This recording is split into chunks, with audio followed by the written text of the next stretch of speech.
bigcal and welcome to my world. Today, another Star Wars book video. So, I'm now on to the second book in the Hand of Thrawn duology. The second and final one, and this is Vision of the Future. Now, I mentioned in my previous video for Spectre of the Past, the first book, that it was kind of messy and too many things going on at once. Everything's rectified in this book, which is really good. That was one of my least favourites. This is probably one of my favourites now. It's up there with Tarkin and Plagueis, definitely. So, the second book now, everything can finally come together.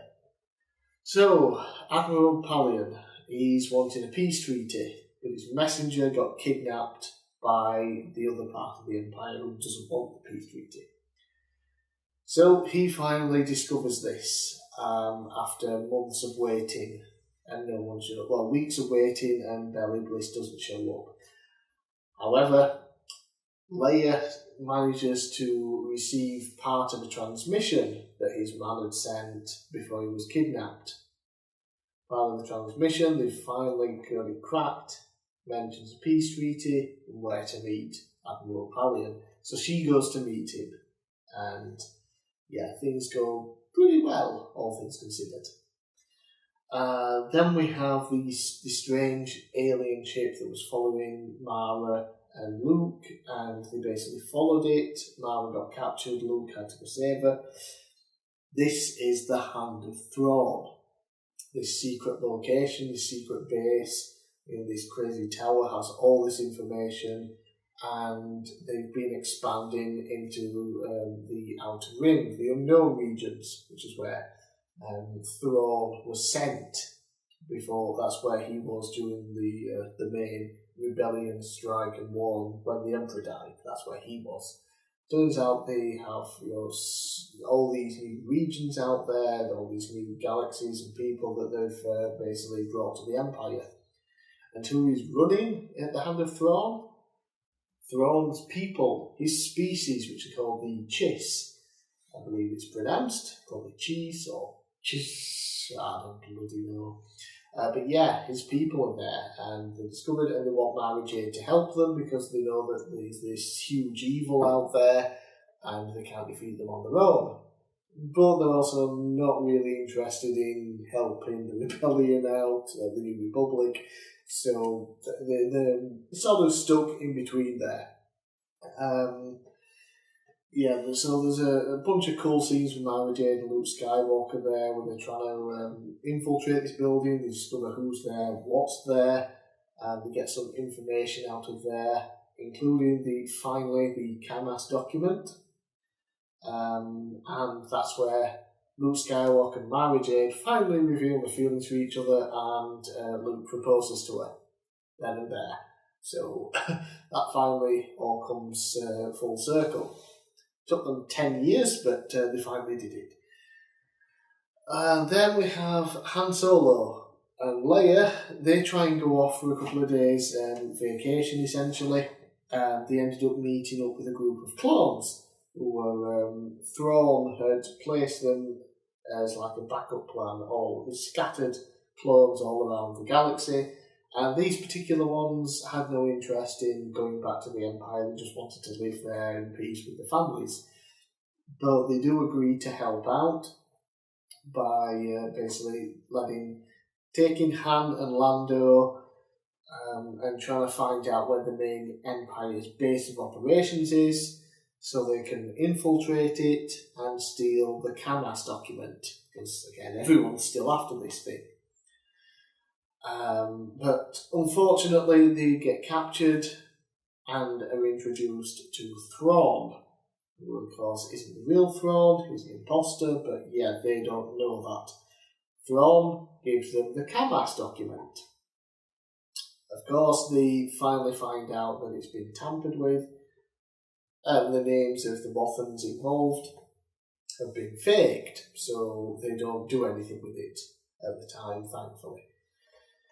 Then, of course, Admiral Palion finds out what's going on, that this Thrawn is apparently back, but he's not sure. But he realises in order to make peace properly with the new rebellion, he knows that he has to give them something as a peace offering. A Cabas document, which is what the main issue is with this whole duology of books. So he, in turn, helps out to try and infiltrate the base and get a copy of this document that has been untampered with. And as a result, he discovers that Thrawn is there, who he really is, thanks to information from Card, of all people, who helps out Admiral Pallium. Now, Card, of course, was going off to see his old boss, essentially, the leader of this big smuggling operation. When he gets there, he finds out that, well, the guy he came to see is just an old sick old man, doesn't understand what's going on. But while he's there on this planet, this other pirating group come along and decide to kill everybody, so he helps out, and then these aliens show up out of nowhere to help out.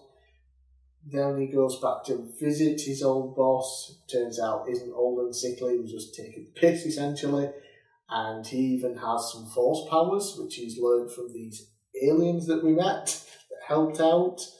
And he's not angry at all at Card whatsoever. He just decided, basically there was something that happened, he was nearly killed. He found Yoda helped him, but then 10 years later he was dying again, went back to Yoda refused to help but told him of these aliens that might be able to help him. The aliens helped him, but only in the condition that he learned some of the ways of the Force. So he basically lived on this planet, learned the ways of the Force with these aliens, and the main reason that Card went to see him is because he has a huge data library. He doesn't have the Cabas document, but he does have some very important information. That information leads Card to go to Admiral Pallium, which tells him all about this imposter Thrawn and all these other things. And I don't really want to spoil everything because of the way some of the stuff all comes together from the first book. Everything seemed like a mess in the first book and all comes together wonderfully in this second book. It is absolutely magnificent how it does. And I remember I was reading it and I would say maybe I only have that much left of the book. I'm thinking, I can easily get that done tonight. I'd read 3 or 4 chapters and I'd still have like over 100 pages to go. It just didn't seem to end, and I was happy with that because it was awesome. So everything comes together properly. We get so many answers for so many things. There is, of course, finally a peace treaty.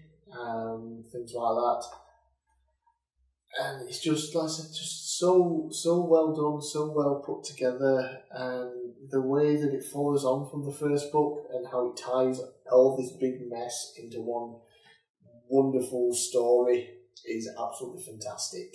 And like I said, it's one of my favourite books that I've read so far. Considering this is one of my least favourites I've read so far, it's pretty damn good. So overall, I would highly recommend the Hand of Thrawn duology, even if you have to sort of suffer through the first book, which, like I said, isn't bad, it's just a mess, because the second book is amazing. Really ties things together and just answers so many questions, and it's just a great read. So, I'm bigcal, thanks for watching, and I'll see you again next time.